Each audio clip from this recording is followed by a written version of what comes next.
अल्हम्दुलिल्लाह वस्सलातु वस्सलामु अला नबिय्यिही व अला आलिहि व अस्हाबिहिल मुतअद्दिबीन बिआदाबिही अम्मा बअद फ़अऊज़ु बिल्लाहि मिनश शैतानिर रजीम बिस्मिल्लाहिर रहमानिर रहीम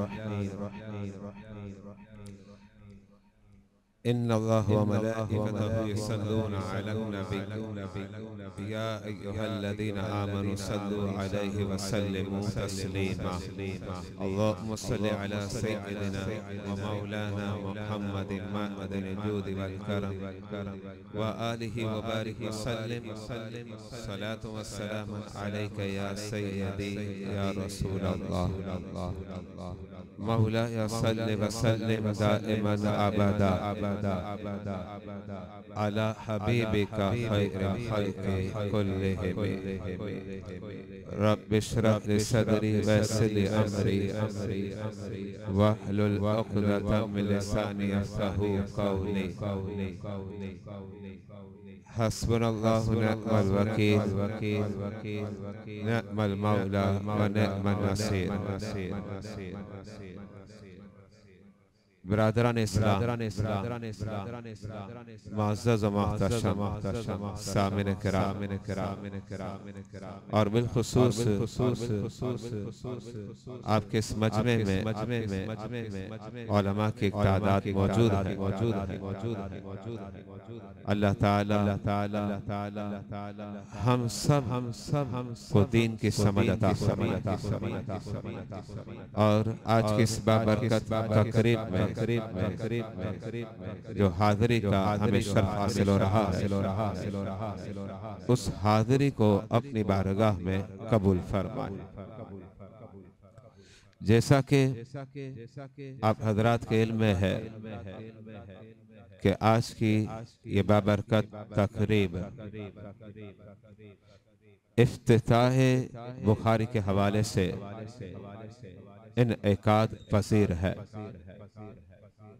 नमाज़े मगरिब के बाद उस्ताद मोहतरम ने बुखारी शरीफ का आगाज कर दिया।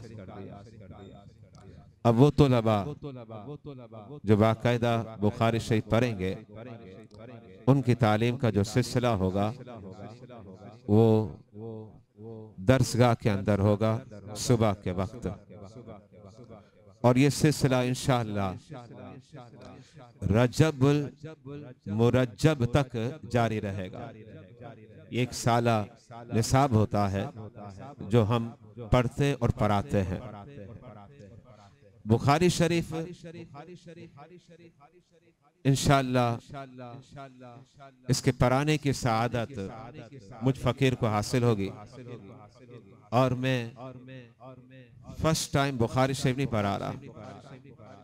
मुझे याद पड़ता है कि अब जो बुखारी में पढ़ाऊंगा ये 5वीं मर्तबा होगा। इससे कबल मैंने 4 मर्तबा बुखारी शरीफ को पढ़ाया है, 3 मर्तबा मरकजुल उलूम में और 1 मर्तबा दारुल बरकातिया में। 4 हो चुके। अब 5वीं मर्तबा इंशाअल्लाह बुखारी शरीफ के जो मुख्तलिफ और मुतफर्रिक दुरूस होंगे वो तलबा के सामने पेश करने की सआदत हासिल करूंगा। चूंकि आज की ये बाबरकत महफिल अहदीस मुबारका से मंसूब है और ये बात बिल्कुल क्लियर और वाज़ेह है कि कुरान के बाद जो हुज्जत व दलील है वो सुन्नत मुबारका है। इसका मतलब ये हुआ अगरचे अदिल्ला 4 हैं, जो दलील पेश की जाती हैं वो 4 हैं, जिनमें सबसे निचला मरहला है क़ियास का। और फिर इसके ऊपर, यानी आप सिफल से आला की तरफ जाए, नीचे से ऊपर की तरफ, तो सबसे निचला जो दर्जा है वो क्यास का है। फिर इसके ऊपर इजमाए उम्मत है। लेकिन ये दो अदिल्ला अपनी जगह पर है और हुज्जत है, इसमें कोई दो राय नहीं है, बात बिल्कुल वादे और क्लियर है।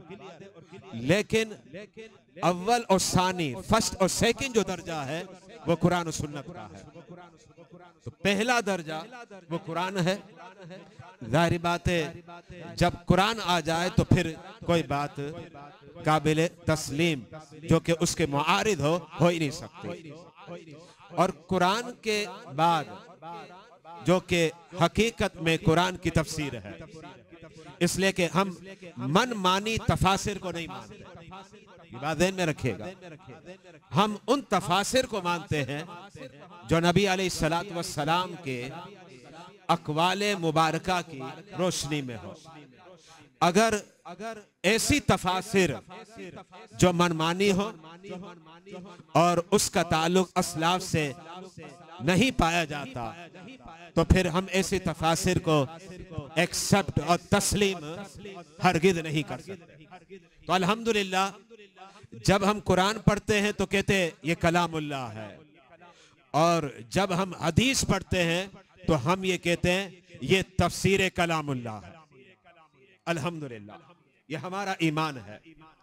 और जो तफसीर कुरान है कि जिसके जरिए कुरान के अल्फाज जिन लड़ियों में परोए गए थे, उन लड़ियों में जो परोए हुए अल्फाज जिसको नज़म कहते हैं, इसलिए कि कुरान के बारे में कहा जाता है वह हुआ इस्मुल लिलज़्मी वल माना जमीअन। तो जिसे नज़म कहते हैं, लफ्ज कहते हैं, वो जो अल्फाज हैं उन अल्फाज की तफसीर और वजाहत मेरे आका बयान कर दे तो फिर हम किसी के कील और काल को और किसी के पसो पेश को और किसी के ऊंच और नीच को हम हरगिज़ कबूल नहीं करते। और जाहिर बात है दरबार रिसालत से कुरान की तफसीर जिन्होंने समझी और खल्क के एतबार से हक भी अदा किया, खल्क के एतबार से, आलम इम्कान के एतबार से हक भी अदा कर दिया, वो ज़वाते सहाबा और अहले बैत है। ये बात ज़हन में रखिएगा। तो अब ये जो दीन का इल्म जो कुरान की तफसीर का है और कुरान की तफसील और वजाहत का है, ये अहदीस मुबारका की सूरत में है या फिर अक़वाले सहाबा व अक़वाले ताबईन की सूरत में है, और अल्हम्दुलिल्लाह हम उसे तस्लीम करते हैं। जो इनसे मुआरिद हो जाए फिर हम उसे किसी सूरत में कबूल नहीं कर सकते। जाहिर बात है कुरान को सबसे बेहतर समझने वाला कौन है? अर्रहमान अल्लमल कुरान। कुरान ने वादे कर दिया कि रहमान ने अपने हबीब को कुरान से खिला दिया। जाहिर बात है मुअल्लिम रब की जात है तो मुतअल्लिम रहमत आलम की जात है। तो कुरान जब रब सिखला रहा है तो रब जैसा कोई हो नहीं सकता। और फिर शागिद कौन है? मोहम्मद मुस्तफ़ा अलैहिस्सलातु वस्सलाम की जात अक़दस और अतहर है। तो ऐसा शागिद ना पैदा हुआ ना पैदा कभी हो सकता है, बल्कि हकीकत ये है आलम इम्कान में प्यारे मुस्तफ़ा जैसा रब ने किसी को पैदा ही नहीं किया, रब ने किसी को पैदा ही नहीं किया। तो मेरे आका अलैहिस्सलातु वस्सलाम के जो फरामीन है वो फरामीन हमें अपनी आंखों से लगाने चाहिए, सीनों में बसाना चाहिए। ये जो सीने का गुलदस्ता ईमान का सजा है, उस ईमानी गुलदस्ते में जब दाएं बाएं जाके तो नजर आए कौल मुस्तफ़ा व फ़ेल मुस्तफ़ा अलैहिस्सलातु वस्सलाम। मेरे आका अलैहिस्सलातु वस्सलाम की एक रिवायत आपके सामने मैं पेश करता हूं और तवज्जो के साथ सुनिएगा। और वो ऐसी हदीस पेश कर रहा हूं जिसे एक सहाबी ने रिवायत नहीं किया। बुखारी की पहली जो रिवायत है, जैसा कि आपने उस्ताद मोहतरम से सुना कि उसके रावी जो अव्वल हैं हजरत उमर बिन खत्ताब हैं, एक सहाबी उसे रिवायत कर रहे हैं इब्तिदा में। लेकिन मैं आपको अब जो हदीस सुना रहा हूं वो हदीस मुबारका को एक सहाबी रिवायत नहीं कर रहा, बल्कि 23 सहाबा किराम ने रिवायत किया। 23 सहाबा ने, और 23 सहाबा जब किसी हदीस को रिवायत करे तो वो अहदीस की दुनिया में भी जो उसके मरातिब है, उसमें जो आला मर्तबा हुआ करता है, वही मर्तबा इस हदीस का है, वही मर्तबा। तो 23 सहाबा किराम ने इस हदीस मुबारका को रिवायत किया। और हदीस क्या है? हदीस में मेरे आका ने दुआओं से नवाजा है, दुआ दी है। लफ्ज क्या है? नद्दरल्लाहु अब्दन, जिसका मतलब है कि अल्लाह का जो बंदा है, आपने दुआ फरमा दी। एक खास बंदा, हर बंदे की बात नहीं हो रही, हर इंसान की बात नहीं हो रही, हर मोमिन और मुस्लिम की बात नहीं हो रही, बल्कि मखसूस है, आगे बयान होगा। आपने फरमाया नद्दरल्लाहु अब्दन, मौला तेरा प्यारा तेरी बारगाह में प्यारी दुआ कर रहा है। और वो प्यारी दुआ क्या कर रहा है कि रब्बे जलील तू जो है शाद और आबाद फरमा दे, रोशन कर दे, रोशन कर दे, शाद और आबाद फरमा दे, मुनव्वर कर दे, उसका कल्ब और कालिब जो है रोशन फरमा दे।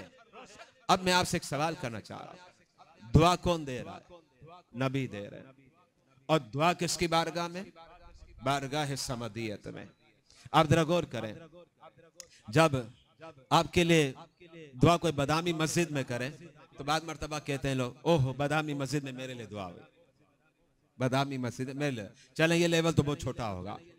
अच्छा, अब बड़ी मस्जिद चले जा, मेमन मस्जिद। अब मेमन मस्जिद में जब आपके लिए दुआ हो तो आप फिर ये कहेंगे अल्लाह का फजल है, मेरे लिए मेमन मस्जिद में दुआ हुई। आप खुश हो रहे, मेरे लिए मेमन मस्जिद में दुआ हुई। चलें और लेवल बुलंद हो जाए, कोई मस्जिद हराम, मस्जिद नबवी, मस्जिद अक्सा में दुआ करे तो आप क्या कहेंगे?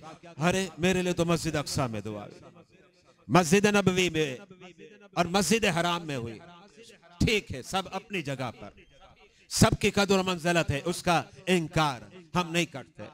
लेकिन मुझे ये बताएं कि सबसे अजीम जात खल्क में वो कौन सी है? नबी की जात है, नबी की जात है। जब नबी किसी के लिए दुआ करे, मुझे बताएं वो बंदा कितना अजीम होगा? है?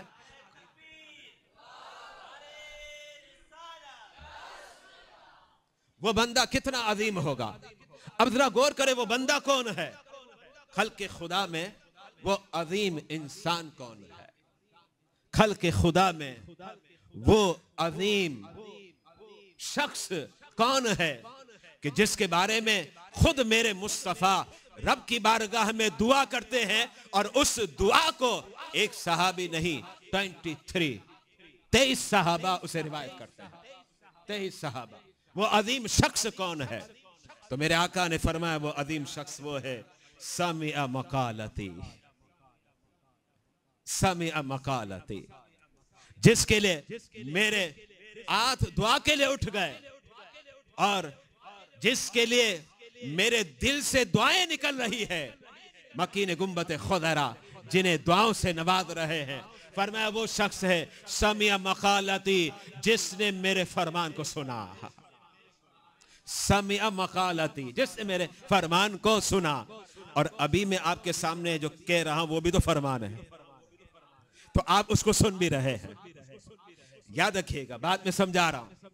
आप अपने फरमान के सुनने वालों की अजमतों को बयान करते हैं, उसकी शान को बयान करते हैं। किस अंदाज में? रब से मांग रहे हैं, मौला तू से आबाद फरमा दे, रोशन फरमा दे, तू से खुश फरमा दे। वो कौन शख्स है? समिअ मकालती, कि जिसने मेरे मकाल, मेरे कौल को, मेरी बात को सुना, हदीस को सुना। आप भी इस वक्त इस हदीस को सुन रहे हैं। और फिर बात अभी मुकम्मल नहीं हुई, कंप्लीट नहीं हुई, अभी बाकी है। और वो क्या है? मेरे आका अलैहिस्सलातु वस्सलाम ने इरशाद फरमाया, वो ये है फवाहा, सिर्फ सुने नहीं, सुनने के बाद उसे अपने सीने में बसा भी ले, अपने हाफजे में महफूज भी कर ले, याद कर ले। मतलब ये हदीस सुनना भी है और सुनने के बाद उसे याद भी करना है। और आपने तो सुना है ना रिवायतों में, कितनी हदीसों में है कि जिसने 40 हदीस से याद कर ली शहादत की मौत मरेगा। बड़ी हदीस है, कसीर अहदीस है।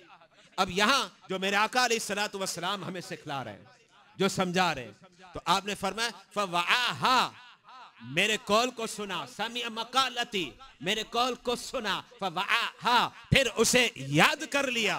तो अब अल्लाह के हबीब फरमाते फिर क्या करे, सुम्मा अद्दाहा इला मन लम यस्माहा, फरमाया फिर उसके सामने पेश कर दे, उसे सुना दे जिसने नहीं सुना था। फरमाया मैं उसके लिए दुआ कर रहा हूं, नद्दरल्लाहु आबदन, मैं उसके लिए दुआ कर रहा हूं कि मौला तू उसे आबाद कर दे, रोशन कर दे, कल्ब व कालिब, ज़ाहिर व बातिन, ताबनाक फरमा दे उसको। अब जरा इस हदीस पर गौर करें। और आज का दर्स क्या था और ये सिलसिला जो चलेगा वो क्या है? यही हदीस पर अमल है कि कोई तालिब इल्म मरकज़ुल उलूम का बुखारी पढ़ रहा होगा, तो कोई मुस्लिम, कोई अबू दाऊद, कोई इब्न माजा, कोई तिरमिज़ी, कोई नसाई, कोई मुस्नद इमाम अहमद बिन, कोई मुस्नद इमाम मोहम्मद, तो कोई मुस्नद इमाम आजम अबू हनीफा। ये सारी अहदीस की किताबें हैं और वो तलबा यहाँ मौजूद हैं और वो असातिज़ा भी मौजूद है। गोया निज़ाम कैसा, हदीस से पढ़ने वाले भी मौजूद, पढ़ाने वाले भी मौजूद, मुअल्लिम भी मौजूद, मुतअल्लिम भी मौजूद। तो ये मजलिस कितनी अज़मत वाली होगी। अल्हम्दुलिल्लाह। अब साहबा किराम के हवाले से कुछ बातें पेश करने लगा कि साहबा किराम का मिजाज क्या था, जज्बा उनके अंदर कैसा था, कैसी लगन, तरफ, तलब और हुसूल उनके अंदर पाया जाता। आपने एक साहबी का नाम सुना होगा, वो साहबी हैं हजरत सैयदना अबू ज़र गिफारी, बड़ा मशहूर नाम है अबू ज़र गिफारी। बाद लोग इसे क्या पढ़ते हैं, गफारी, गफारी नहीं गिफारी, गिफार कबीला है, गिफार कबीला। तो हजरत सैयदना अबू ज़र गिफारी, वो अब चूंकि उन्हें संगतो, रिफाकतो, माइयतो, सहबत कहाँ की मिली, बारगाह रिसालत की मिली, तो फिर रंग चढ़ता है ना, फिर सोहबत का रंग चढ़ता है। और कैसा रंग चढ़ गया, जब मेरे आका ने पर्दा फरमाया तो 1.25 लाख के लगभग थे, लेकिन इसके बाद क्या हुआ, इस्लाम कैसा फैला, अब हर गली में इस्लाम नजर आता है, कूचा कूचा इस्लाम नजर आ रहा है। अब कोई ये कह दे, मानो शुमा, मैं कह दूं, आप कह दो, मैंने ये काम किया, वो काम किया, ठीक है, जो काम किया अल्लाह बरकतें अता फरमाए, लेकिन बता जो तूने काम किया फैज़ कहां से आया था? फैज़ मकीने गुंबते खजरा से आया था, लेकिन वो सरक, वो लड़ी क्या थी, उस लड़ी की इख्तिताम कहां होती है? वो साहबा किराम की जात पर होती है। ये बात ध्यान में रखिएगा। तो साहबा का फैज़ बर्रे सगीर में भी है, यूरोप में भी है, बर्रे आज़म अफ्रीका में भी, हर जगह सहाबा किराम का फैज़ फैला हुआ है। कोई बुखारी की शक्ल में है तो मुस्लिम और तिरमिज़ी, इब्न माजा, अबू दाऊद की शक्ल सूरत में नजर आता है। ये फैज़ान सहाबा और उनके सीनों के अंदर जो फैज़ान उमट कर डाला गया, वो मकीन गुंबद खजरा के दरबार से डाला गया, और डालने वाले खुद मेरे मुस्तफ़ा अलैहिस्सलातु वस्सलाम की ज़ाते बाबरकत है। अब हज़रत सैयदना अबू ज़र गिफ़ारी क्या फरमाते, सुनिए। फरमाते हैं, ये भी बुखारी के अंदर मौजूद है, तलबा पढ़ेंगे, आएगी रिवायत। हज़रत सैयदना अबू ज़र गिफ़ारी फरमाते हैं, कोई शख्स तलवार मेरी गर्दन पर रख दे, और किसने रखे? सर दर से जुदा करने के लिए, काटने के लिए तलवार रखी मेरी गर्दन पर, करीब मैं मर जाऊं, बस जाहिर बात है तलवार तो गर्दन पर आ गई, अब क्या है, अब तो सामने मौत ही है ना, मौत को अपनी आंख से देख। और फरमाया कि मौत को अपने आंख से देख रहा हो, बस करीब है कि सर दर से जुदा हो जाए, सर जो है दर से जुदा हो जाए, करीब है।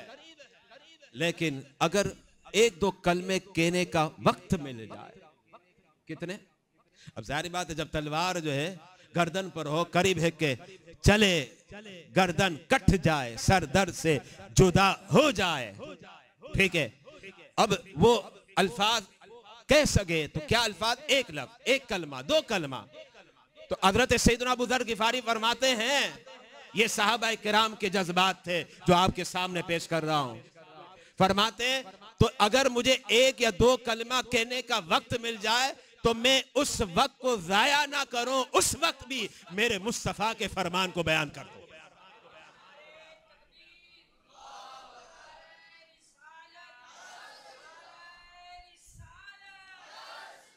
ये इल्म दीन और अहदीस से मुबारका की तरफ जो शगफ और मैलान और रुझान था साहबा किराम का। लेकिन जाहिर बात है रंग तो मकीन गुंबद खदरा का था, वहीं का रंग जो है वो चढ़ा हुआ था। और कैसा चढ़ा के मौत सामने है लेकिन सुनाना क्या है। जाहिर बात है जब मौत सामने हो तो फिक्र किसकी हो गए, मैं मर गया भाई, छुट्टी जान छुट्टी, एक्सपायर्ड, डेट खत्म, ठीक है यही कहे गाना भाई, तारीख खत्म, दिन खत्म, डे खत्म, दिन खत्म, खत्म, इख्तिताम, दे एंड, अभी खत्म और नहीं कह रहे भाई ठीक है मरना तो है, लेकिन उस वक्त भी अगर कलिमात कहने का मुझे मौका मिल जाए तो मैं नबी के फरमान को पेश कर दूं। ये साहबा किराम के जज्बात। एक सहाबी, ये भी बुखारी में किताबुल इल्म के अंदर, ये भी तुलबा पढ़ेंगे, बुखारी के अंदर मौजूद है। हजरत सैयदना जाबिर बिन अब्दुल्ला बड़े मशहूर सहाबी हैं। वो गज़वा खंदक का वाक़या बड़ा मशहूर है, मैं उस वाक़े की तरफ नहीं जाना चाह रहा, बड़ा मशहूर वाक़या है। आपने सुना था ना, बकरी को ज़िबा किया था, छोटी बकरी थी, और फिर एक अजीम वफूद, एक अजीम लश्कर मेरे आका के साथ गया, सब ने पेट भर कर खाया था। ये तफसीली रिवायत, वो भी खुद बुखारी में है, ये हदीस भी बुखारी में, एक सनद के साथ नहीं, मुतअद्दिद तुरुक के साथ हदीस मौजूद है। हजरत सैयदना जाबिर बिन अब्दुल्ला की, हजरत सैयदना जाबिर बिन अब्दुल्ला बैठे थे मदीने में। हर कोई मदीने जाने को तरफ रहा है, काश में मदीना देख, मदीना ना देखा तो कुछ भी ना देखा। और उमर फारूक क्या अर्ज करते हैं, अल्लाह मरज़ुक़नी शहादतन फी बलद हबीबे, मौला मौत दे लेकिन मदीने में दे, वो भी शहादत की मौत दे। हर किसी का दिल मचल रहा है मदीने में जाने के लिए। जाबिर बिन अब्दुल्ला सहाबी है, उनका दिल मचल रहा है मदीने से निकलने के लिए। फर्क कितना है, हर एक का दिल मचल रहा है, मुझे मदीने जाना है। अब लोग उम्रे और हज के लिए जाते हैं, क्या कहते हैं जबान पर, बस दरबार महबूब में हाजिरी की सआदत नसीब होने वाली है, मैं मदीने जा रहा हूं, मैं मदीने चला, ठीक है हर कोई कहे। हजरत सैयदना जाबिर बिन अब्दुल्ला कहते हैं मेरा दिल मचल रहा है मदीने से निकलने के लिए। कहां भाई, दमिश्क, एक रिवायत के मुताबिक दमिश्क है, बुखारी में ये वादे नहीं कि दमिश्क है या मिस्र है वगैरह वगैरह, लेकिन बहरहाल मैं अहदीस ने लिखा एक कौल ये है वो दमिश्क है। तो आपका दिल मचल रहा है कहां जाने के लिए, दमिश्क जाने के लिए।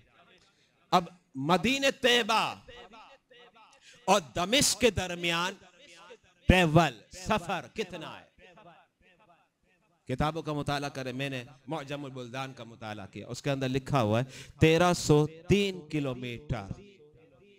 कितना सफर, 1303 किलोमीटर। अब ये 1303 किलोमीटर, ये आपका कराची टू लाहौर, ये सफर कम है, कराची से आप लाहौर जाते, सफर कम है। अगर आप कराची से निकले लाहौर तक जाएं तो शायद 1100-1200 किलोमीटर होगा, इसका मतलब मजीद और आगे भी बढ़ जाए। आपको समझाने के लिए मिसाल दे रहा हूं, 1303 किलोमीटर मैंने सफर किया है। दमिश्क से मैं जद्दा गया हूं, मदीने नहीं गया, लेकिन मैंने जहाज का सफर किया। एक मर्तबा मैं दमिश्क गया था और दमिश्क से मैं गया अब जद्दा। जहाज का सफर कितना था, तकरीबन 1.25 घंटा, दौरे मौजूदा में 1.25 घंटा। अब ये जो 1303 किलोमीटर का जो सफर है, ये सफर उस जमाने में कितने दिनों में तय होता था, ये मुझे बताने की जरूरत नहीं है, इमाम बुखारी खुद लिख रहे हैं, लिखते हैं मसीरत शहरैन। ये 1303 किलोमीटर का सफर उस जमाने में 1 महीने में तय होता था। अब हर कोई तरफता मचलता है कि मुझे मदीना जाना है। वो मदनी सहाबी है, भी मदनी अंसार है, अंसार है। मेरे आका मदीने में बाद कदम रंजा हुए, उससे कबल ही आपने इस्लाम कबूल कर लिया।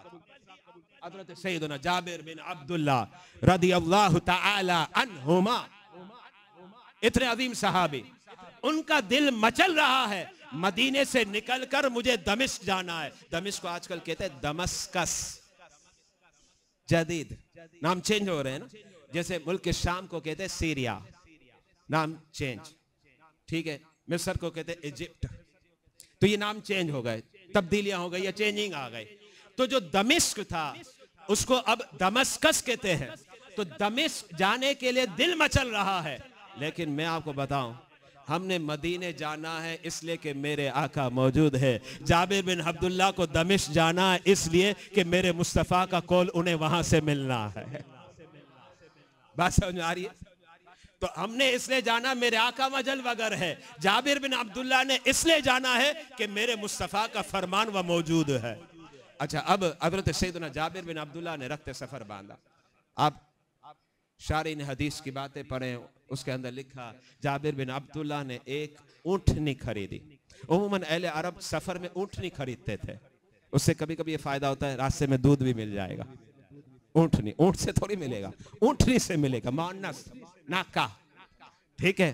तो अब ऊँटनी से जो है ये फायदा भी हो जाता है। तो आपने एक ऊँटनी खरीदी, ऊँटनी पर क्या लगाया, समझिए, माल लगाया। ऊँटनी फ्री में मिलेगी, अहले अरब का खास पसंदीदा जानवर है, खास पसंदीदा। अब आप पंजाब में चले जाओ तो खास पसंदीदा जानवर आपको क्या मिलेगा, भैंस। लेकिन अरब की तरफ रुख कर लो तो पसंदीदा जानवर क्या मिलेगा, ऊंट। फर्क है बहुत। तो ऊंट एक खास पसंदीदा मरगूब महबूब जानवर है। आपने जानवर को खरीदा, उस पर माल लगाया, 1 महीने का सफर किया। अब 1 महीने का सफर है तो वापसी भी तो होनी है ना, वापसी होगी नहीं होगी, तो वो भी, उससे भी कितना लगेगा, 1 महीना। कितने हो गए, 2 मंथ, 2 महीने, 2 महीने। हज़रत सैयदना जाबिर बिन अब्दुल्ला मदीने से निकले, पहुंचे दमिश्क में। एक सहाबी का एड्रेस मालूम किया, सहाबी का नाम था अब्दुल्ला बिन उनैस। ये भी मदनी सहाबी, अंसार से ताल्लुक है। ये अलग बात है कि दोनों में अफजल कौन है, जाबिर बिन अब्दुल्ला, अब्दुल्ला बिन उनैस। तो फिर अफजल हज़रत सैयदना जाबिर बिन अब्दुल्ला है।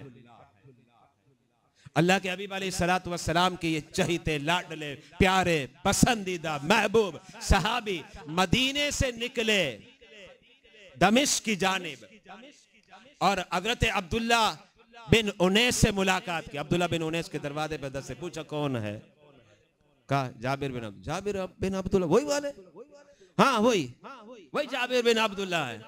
अच्छा, फौरन सीने से लगा लिया, आप यहाँ आ गए, मुझे बुला लेते, मैं आ जाता। आपका मकाम अजीम है, क्योंकि उन्हें पता था कि मुझसे अफजल हज़रत जाबिर बिन अब्दुल्ला है। अगरचे दोनों अंसार और मदनी साहबी हैं, लेकिन अफजल हज़रत सैयदना जाबिर बिन अब्दुल्ला है। तो हज़रत अब्दुल्ला बिन उनैस जो है, अर्ज करते हजरत मुझे बुला लेते, मैं आ जाता। हज़रत जाबिर बिन अब्दुल्ला से पूछा क्या काम था, हज़रत हुक्म फरमाए, कोई काम? का एक हदीस है, मैंने कुछ हिस्सा सुना है, कयामत के मुतालिक है, कयामत के मुतालिक मैंने सुना है, आपने वो हदीस बनफ्से नफीस मुस्तफ़ा से सुनी है। मैं सिर्फ इतना लंबा चौड़ा सफर करके आया उस हदीस को सुनने के लिए, उस हदीस को सुने। जरा गौर करें, देखिए सहाबा किराम का मिजाज क्या था, कैसे लंबे चौड़े सफर करते थे। एक नाम मैं आपको सुनाता हूं, नाम है, उस्ताद मोहतरम ने नाम भी लिया था अभी, याह्या इब्न मुईन, इल्म हदीस के बड़े शाहकार, मुहद्दिस कबीर, हाफिजुल हदीस, याह्या इब्न मुईन, बड़ा नाम है इल्म हदीस में, बड़े उनके अकवाल है कि हादा हदीस सही हादा लैसा बेसही, बड़े अकवाल। और इनके अकवाल भाई समझे कि आंखों से लगाते सरों पर रखते। याहया इब्न मुईन हदीस की दुनिया में बहुत बड़ा नाम है। जिन्हें इल्म हदीस से शगफ है उन्होंने एक मर्तबा नहीं सैकड़ों मर्तबा याहया बिन मुईन का नाम सुना होगा, सैकड़ों मर्तबा। हदीस के बहुत बड़े इमाम जिनके बारे में खुद हजरत सैयदना इमाम अहमद बिन हम्बल इरशाद फरमाते हैं, ये अब इनका अपना एक कौल है, उनका अपना मौकिफ, तहकीक जो हो वो अपनी जगह पर, मैं तहकीक की तरफ नहीं जा रहा। हजरत सैयदना इमाम अहमद बिन हम्बल जिनके बारे में फरमाते हैं, अगर याहया बिन मुईन ये कह देना ये हदीस तो मैंने नहीं पढ़ी, क्या कह दे ये हदीस तो मैंने नहीं पढ़ी, तो इमाम अहमद बिन हम्बल कहते हैं मैं कहता हूं वो हदीस ही नहीं होगी।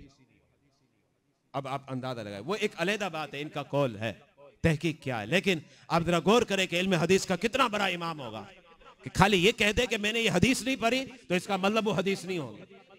ये हजरत सैयदना इमाम अहमद बिन हम्बल फरमाते हैं। हजरत सैयदना याहया बिन मुईन खुद इरशाद फरमाते मेरे वालिद बड़े मालदार थे, बड़े पैसे वाले थे, और जब इंतकाल हुआ तो तरके में मेरे लिए क्या छोड़ा पता है, का 10,50,000 दराहिम। ये कोई मामूली रकम नहीं है, 10,50,000 दराहिम मेरे लिए छोड़े, बहुत बड़ी अमाउंट। आज का कोई बेटा लाडला प्यारा होता है, बाप ने बड़ा माल छोड़ा, जाओ खूब ऐश करो, मजे लूटो, हैं क्या करता चलो आज, बल्कि इतनी बड़ी अमाउंट हो तो फिर बिगड़ने में भी देर नहीं लगती, रुख मस्जिद की तरफ की बजाय क्लब की तरफ नहीं हो जाए, हाँ ऐसा हाल है। और फिर वो औलाद बार बार थोड़ी अरसे के लिए बाप का तस्करा भी करती रहेगी, हाँ मेरा बाप कितना अच्छा इतना माल छोड़ के गया है, लेकिन मेरे आका ने फरमाया सुनो सबसे बेहतरीन खजाना क्या है, बाप की अच्छी तरबियत है। ये बात ध्यान में रखिएगा, तरबियत अगर अच्छी हो तो औलाद को सब कुछ मिल गया, बाप पैसा छोड़े ना छोड़े ये तो आत का मैल है भाई, आत का मैल है, आना जाना लगा रहता है। आज आदमी करोड़पति खरबोपति हमने देखे, बड़े बड़े लोगों मैंने तो देखा है, और एक नहीं देखे बहुत से देखे, बड़ी शान जिंदगी, और आज के एतबार से बंगला भी 50 करोड़ का, अरे लैंड क्रूजर में घूमते होंगे, लेकिन ऐसा सवाल आया कि सब कुछ बेच दिया, आखिर में नतीजा निकला कि बीवी भी धोखेबाज निकली, वो भी भाग गई। मैंने तो ऐसे भी केस देखे, बोला अब ये कंगला हो गया मैं जा रही, यानी ये है। तो अरे अमीरी गरीबी ये आती जाती है, पैसा आत का मेल है, आना जाना लगा रहता है। तो माल और दौलत नहीं है, सबसे पहले ये देखा जाए जो अहम तरीन बात है कि बाप ने तरबियत कैसी की, अच्छी तरबियत की, दीनदार बनाए, अखलाक अच्छे, किरदार अच्छे, गुफ्तार अच्छे, उठना बैठना देखना सुनना सब अच्छा, कैसी तरबियत की माशाल्लाह, ये सबसे बड़ी नेमत है। तो हजरत सैयदना याहया बिन मुईन के वालिद गिरामी ने 10,50,000 दराहिम छोड़े। अब जाहिर बात है आजकल की तरह तो बेटा नहीं था, बेटा भी तो याहया बिन मुईन था, इमामुल हदीस हाफिजुल हदीस, बहुत बड़ा इमाम। याहया इब्न मुईन ने क्या किया पता आपको, आप इल्म हासिल करने लग गए। अच्छा अब जाहिर बात है जब आप इल्म हासिल करेंगे, अब कराची से आपने हैदराबाद जाना है, सफ़र का खर्चा है, फिर लाहौर जाना है, सफ़र का खर्चा है, चले भाई अब आगे बढ़ना है, हमने कहाँ जाना है भाई, चलो बुखारा जाते, तिरमिज़ जाते, निशापुर जाते, चलो वहाँ खर्चा होगा, चलो हो सकता है ईरान के अंदर कोई बहुत बड़ा आलिम हो तो वहाँ चले गए, अच्छा अफगानिस्तान में बहुत बड़ा मंतकी फ़लसफ़ी बैठा हुआ था, चलो मैं वहाँ चला गया, अच्छा कुवैत में एक बहुत बड़ा अरब का आलिम बैठा था मैं वहाँ चला गया, सऊदीया में एक आलिम बैठा था मैं वहाँ चला गया, अच्छा फिर इसके बाद देखा इराक में ओहो इल्म का मरकज़ बना हुआ, फिर शाम गया तो शाम में मर गया। ये सब ऐसे थोड़ी होगा, सारा ट्रेवल फ्री में, माल चाहिए, माल पैसा, बात समझ आ रही है, माल चाहिए। तो हजरत सैयदना याहया बिन मुईन जो हैं अब ये लंबे चौड़े सफर करते, कभी यहाँ कभी वहां, अतराफ अकनाफ, ये समझे जहां पता चला कि अहले इल्म बैठा है वहां पर फरमाते सारे पैसे खत्म हो गए, 10,50,000। हम क्या करते हैं, अब बोलने की जरूरत तो नहीं है, लेकिन सारे पैसे खत्म हो गए, फरमाते सारे पैसे खत्म हो गए। अच्छा पूछो भाई हजरत सैयदना याहया बिन मुईन से ये माल आपने कहाँ खर्च किया, फरमाया बस मैं इल्म हासिल करता गया, इसलिए कि अल्लाह के हबीब ने फरमाया मोमिन का गुमशुदा खजाना इल्म है। याद रखिएगा, मैं इल्म हासिल कर, उस पे सारा माल खर्च, कभी किताबें ले लेता, कभी क्या करता, कभी लाइब्रेरी बनाता, कभी अलमारी बना लेता, कभी सफर करता, कभी यहाँ जाता, कभी वहां जाता, सारा खर्च करता रहता, सारे पैसे लगा दिए मैंने, ठीक है। अच्छा, सारा पैसा खत्म हो गया। अब सुनिए क्या हुआ। याह्या बिन मोइन, अब प्यास तो बुझती नहीं है ना, यहाँ आदमी सैराब होता ही नहीं है। ये इल्म की शान है, जितना पढ़ते हो फिर और तलब बढ़ती है, और तलब बढ़ती है, प्यास बुझती नहीं। दौलत से प्यास बुझती है? नहीं बुझती, कसम खुदा की, इल्म से भी नहीं बुझती। लेकिन दौलत तो तबाह कर सकता है, लेकिन इल्म तो नूर है। हाँ, कभी इल्मदार भी होता है। मैं बात इल्म नाफे की कर रहा हूँ, ये बात ध्यान में रखिएगा, बात इल्म नाफे की कर रहा हूँ। तो हज़रत याह्या बिन मोइन अब अपनी हालत बता रहे, सुनिएगा जरा। मैं तुलबा से भी ये कहना चाहता हूँ कि हमारे तुलबा कराम भी अजीब होते हैं ना। किसी वक्त में तो खाना भी नहीं मिलता था, पीना भी नहीं मिलता था, ना पंखे थे, नहीं पंखा भी नहीं लगा था, नहीं मार्बल टाइले, नहीं ये भी नहीं था। वो चटाई, वो फर्श कैसा था, मट्टी उड़ती थी, मट्टी। बैठे तो फिर कभी मट्टी बालों पर लग जाए, आंखों पर लग जाए, नाक पर लग जाए, और नाक के अंदर वो ऐसे जाके तो नाक के अंदर मट्टी घुसी हुई है। ये हाल था उस जमाने में। अच्छा, ना सहूलतें, ना फैसिलिटीज, कुछ भी नहीं। लेकिन तलबा की जबान पर वावेला नहीं था, इसलिए कि वो तरब था, वो तलब थी कि हमें इल्म हासिल करना है, सहूलतें अपनी जगह, क्या करेंगे। आजकल के तलबा तो आपको पता है, मामूली से टच भी हो जाए निकल आता है, हाँ, आवाज़ शुरू हो जाए।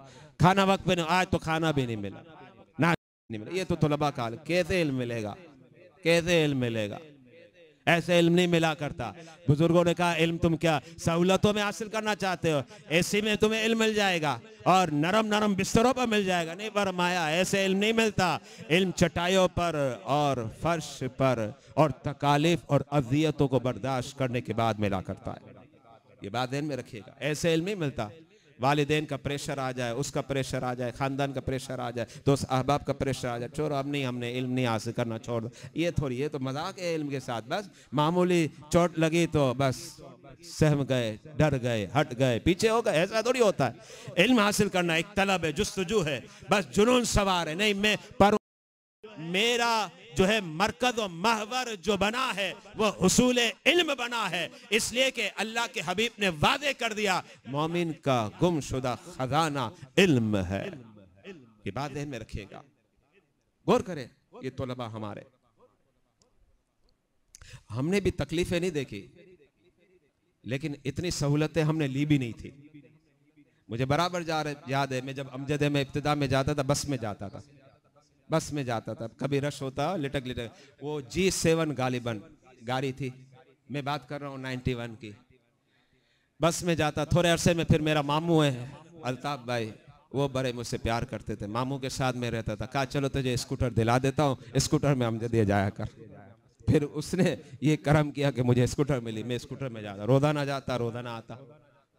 भाई इल्म हासिल करना है, इल्म हासिल करना है। अच्छा, और गवाह हैं कि जब जो है मुझे पता चला मलेर में एक उस्ताद है, बहुत काबिल उस्ताद, छुट्टी वाला दिन आता, उस जमाने में जुमे को छुट्टी थी ना, वो मलेर में सिंधी एक उस्ताद थे, मैं उनके पास छुट्टी वाले दिन पढ़ने जाता था। अमजदे में अलग पढ़ता हूँ, वो मलेर में भी वो अंदर में है, गरीबाबाद इलाका गालिबन था, अब तो याद भी नहीं, इलाका गालिबन यही नाम है, वहां पढ़ने जा। ठीक है, हमने इतनी तकलीफें नहीं देखी, लेकिन इतनी सहूलतें भी नहीं देखी।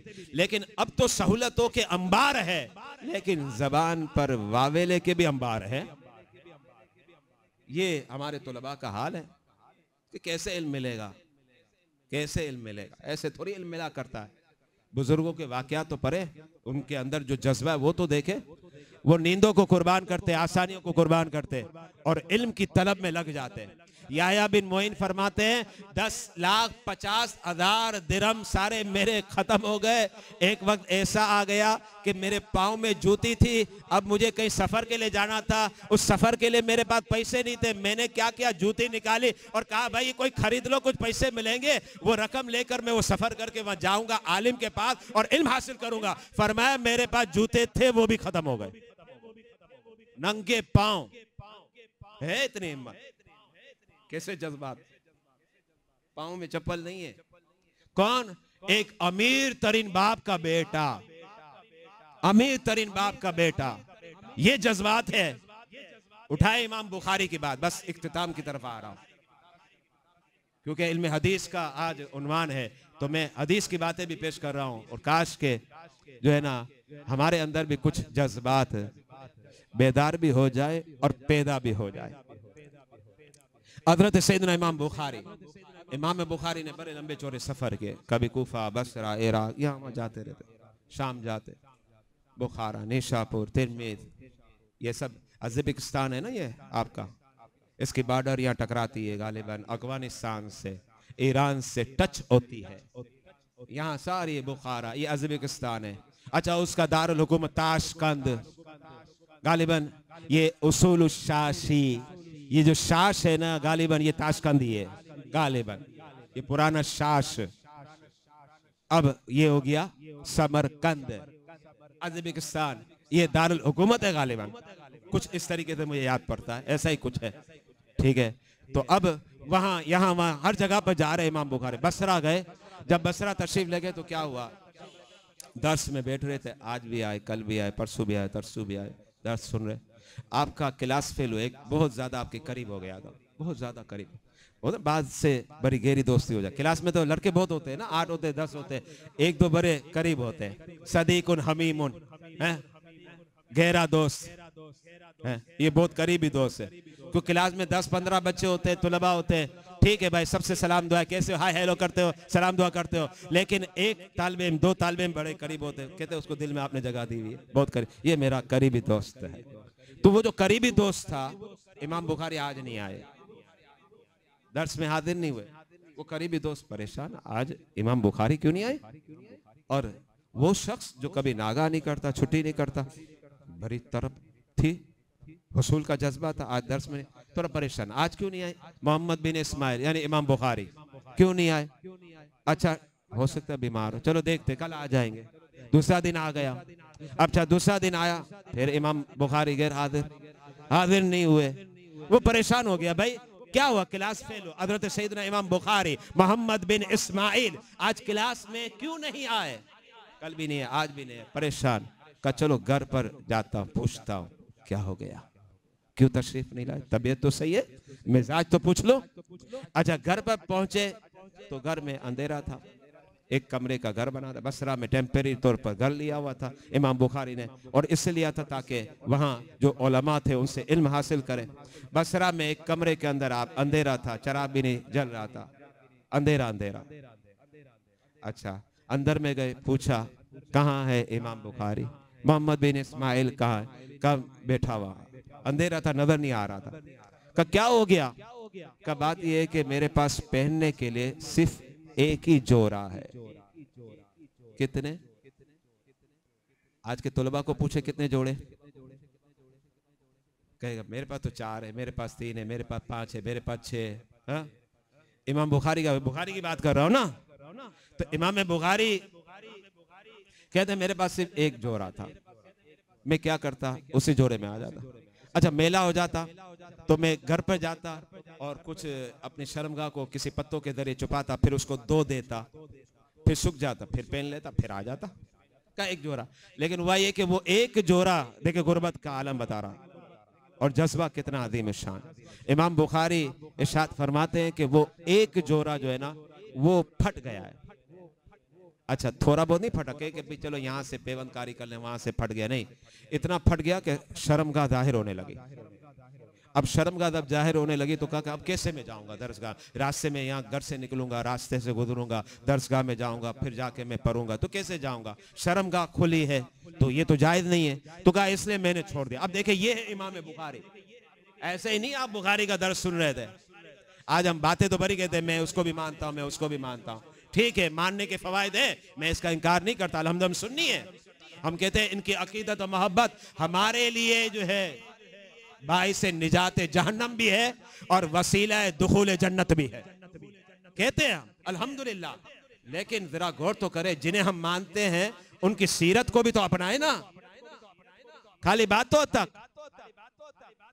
हाँ कहते ना नबी के नाम पर जान भी कुर्बान, गुलामी रसूल में मौत भी कबूल, बातें तो बड़ी बड़ी कर देते हैं। बोल हमारे बड़े बड़े, अल्फाज बड़े बड़े हैं, लेकिन अमली तौर पर क्या है ये तो देखें। अमल कुछ और कहता है, कौल कुछ और कहता है। ठीक है, अकाबिरीन की अकीदत और मोहब्बत निजात का जरिया है, इसमें कोई दो राय नहीं होगी।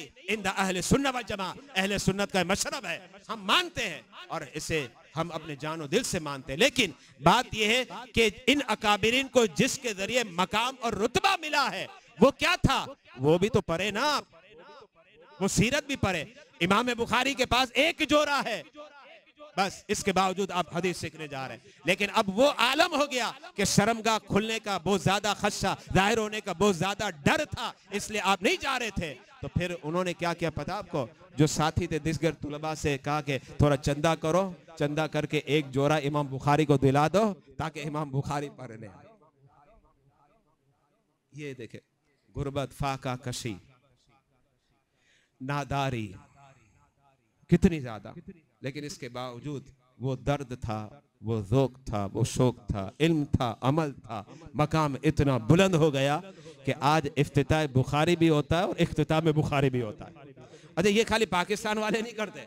अब कहेंगे पाकिस्तान वाले के बाद मरतबा लोग कह देते हैं ना, कहते हैं बस पाकिस्तानियों ने निकाला, आप बाहर जाएंगे तो ये अल्फाज कह देते हैं।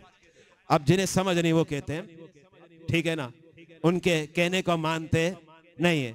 कभी कभी कह देते लोग, कहते हैं ये सब पाकिस्तानियों ने बना दिया। कभी कभी पहले ये भी कहा जाता ये तुमने बड़े बड़े मज़ार बना दिए, यहाँ बना दिया, वहाँ बना दिया। आलम शाह बाबा, हजरत सैयदना दाता गंजबख्श अली हजमेरी, हजरत अब्दुल्ला शाह गाजी, हजरत अब्दुल्ला शाह साहब, जमील शाह दातार, ये गायब शाह बाबा, इतने बड़े बड़े तुमने मज़ारात बना लिए, ये सिर्फ पाकिस्तानियों और हिंदुस्तानियों ने बना। लेकिन मैंने कहा चलो हम बाहर जाके देख लेते हैं अरब की जमीन पर। जब मुल्क के शाम में गया तो वल्लाह बिल्लाह मैंने ऐसे मज़ारात देखे कि पाकिस्तान में भी ऐसा सुंदर खूबसूरत मज़ार नहीं मिला। मैंने अपनी आंखों से देखा। मैंने कहा ये तो खाली तुम यहाँ बैठकर ही अपनी जो है ना छोड़ते रहते हो और भोगते रहते हो। इसको तो भोगना कह सकते हैं ना, भोगते रहते हो। लेकिन याद रखिएगा कि अब जो है पाकिस्तान में है, पाकिस्तान के बाहर मज़ारात है। अच्छा, अब कोई कहते चलो भाई ये तो रिवाज खाली तुम लोगों ने बना लिया, इफ्तिताह बुखारी, इख्तिताम में बुखारी पाकिस्तान तक मुनहसिर है। तो मैं कहूँगा नहीं, पाकिस्तान में नहीं, बरे सगीर में। चलो बरे सगीर अभी भी पूरा अरादी नहीं हुआ, जमीन अभी बहुत फैली हुई है, बहुत फैली हुई है। आप अरब में चले जाए, अरब में भी है। सऊदीया जाए, इराक जाए, ईरान जाए, जहां भी जाना है आपको चले जाए। अमेरिका जाना है, बरतानिया जाना है, बरे आज़म अफ्रीका जाना है, जहां भी चले जाए। अल्हम्दुलिल्लाह ये रिवाज जो बुजुर्गों का चला आ रहा है और आज से नहीं सदियों से चला आ रहा है कि जब बुखारी का आगाज होता है तो इफ्तिताह बुखारी होती है, और जब बुखारी का इख्तिताम होता है तो इख्तिताम बुखारी होती है, जिसको आप मना रहे थे आज। अल्हम्दुलिल्लाह, अल्हम्दुलिल्लाह। ये सब आपको कहां से मिला? मरकज़ुल उलूम अल इस्लामिया, मरकज़ुल उलूम अल इस्लामिया। और एक बात में ध्यान में रखिएगा, जिस थाली में खाए उसमें छेद नहीं करना चाहिए। जिस थाली में खाए उसे छेद नहीं करना चाहिए, और वफादारी कभी छोड़नी नहीं चाहिए। मैं अपनी बात बताना चाह रहा हूं। मैंने अमजदे में पढ़ा है मुकम्मल। मैंने अमजदिया में हमने 7 साल पढ़ा है। हमारी क्लास जो है ना 7 साल थी। अच्छा, 7 साल में 10 निज़ामी मैंने मुकम्मल किया। 7 साल में एक मरतबा भी मैंने अमजदिया का खाना नहीं खाया, एक मरतबा भी, एक मरतबा की बात है। उसको तो छोड़े, मैंने मरकज़ुल उलूम का खाना भी नहीं खाया, मेरे ख्याल से तो नहीं खाया। बस वो तलबा ने कुछ दावतें रखी थी वो खिला दिया होगा। अच्छा, बात ये बता रहा था, अमजदिया मैंने पढ़ा, मेरा मादर इल्मी है, मैंने वहाँ से पढ़ा। मैं अमजदिया पढ़ने के बाद भी हर साल लेना तो दूर की बात है, जबकि मैं वहाँ मुदर्रिस था, 1 रुपया मैंने नहीं लिया, ये सबको पता है। आज एक वहाँ मैंने एक तवील अरसा पढ़ा है, 1 रुपया नहीं लिया। मुझे कहा आप लो, मैंने कहा मेरा मादर इल्मी है, यही तो बड़ा एहसान है। बस सही है, अब मैं पढ़ाऊंगा। मैंने फीस सबीला पढ़ा, 1 रुपया नहीं लिया। लेकिन मैं ये नहीं कहता कि आप ना ले, पेट तो लगा हुआ है, मेरे जरा असबाब थे, इससे मैंने नहीं लिया, इससे नहीं लिया। लेकिन क्यों नहीं लिया? मेरा मादर इल्मी। अब मैंने पैसा नहीं लिया, आना जाना फ्री में होता है, इसका मतलब खर्चा मैं कर रहा था अपने जेब से। एक मरतबा मुफ्ती ज़फ़र नोमानी साहब और शाह तराबुल कादरी साहब जो ना बैठे हुए थे, मुझे कहने लगे अरे मौलाना कुछ तो पैसे ले लो। मैंने कहा हजरत आप कितने देंगे? कहा, अब वो कहने लगे आपको 2000 में। मैंने कहा 2000 तो मेरा ऐसे ही खर्चा है, छोड़ो उसको, मुझे नहीं चाहिए। अल्लाह का शुक्र है, रब का बड़ा करम है। बस मैं जो है ना खिदमत जब तक कर सकता हूं करो। अब मैंने 1 रुपया नहीं लिया, लेकिन ये मैं आपको बताना चाह रहा हूं, हर साल अमजदिया को मैं अपने जेब से डोनेशन देता था, अपने जेब से डोनेशन देता। अब नहीं दे रहा, 3-4 साल बंद हुए, वरना मैं तकरीबन हर साल देता था अपने जेब का। ये नहीं यहाँ वहां से लिया हुआ, अपने जेब से देता था। मैंने कहा नहीं, मेरा मादरे इल्मी है, डोनेशन दो। क्यों भाई? मादरे इल्मी हमने पढ़ा है, तो अल्हम्दुलिल्लाह हमने जिस दरसगाह से पढ़ा उसमें छेद नहीं किया, हम उसके वफादार हैं। जिन उस्तादों से पढ़ा हम उनके गद्दार नहीं है, हम उनके वफादार हैं। तो याद रखिएगा, आप जिस दरसगाह से पढ़े, मादरे इल्मी का मतलब क्या है? मादर, मादर क्या है? मम्मी, मम्मा। समझ आ रही है बात है? मादर, फारसी में मादर, इंग्लिश में मदर। हाँ, सिर्फ अलिफ का फर्क है। लगता तो ऐसा है अंग्रेजों ने फारसी दानों से लिया है। जैसे कहते हैं उर्दू जो है चूचू का मुरब्बा है, तो शायद ऐसा तो नहीं कि इंग्लिश भी चूचू का मुरब्बा है। बात समझ आ रही है? तो अब ये जो मदर जो है ना, ये माँ है हमारी, ये माँ है हमारी। तो माँ के वफादार हो, माँ के वफादार होने, ये याद रखिएगा। जितना हो सके आप उसकी खिदमत करें, जितना हो सके अपने उस्तादों की खिदमत करें जिनसे आपको इल्म मिला। अल्लाह मुझे भी और आपको, हम सब नूर मोहम्मद सल्लल्लाहु ला इलाहा इल्लल्लाह हस्बी रब्बी जल्लल्लाह मा फी क़ल्बी गैरुल्लाह नूर मोहम्मद सल्लल्लाहु ला इलाहा इल्लल्लाह।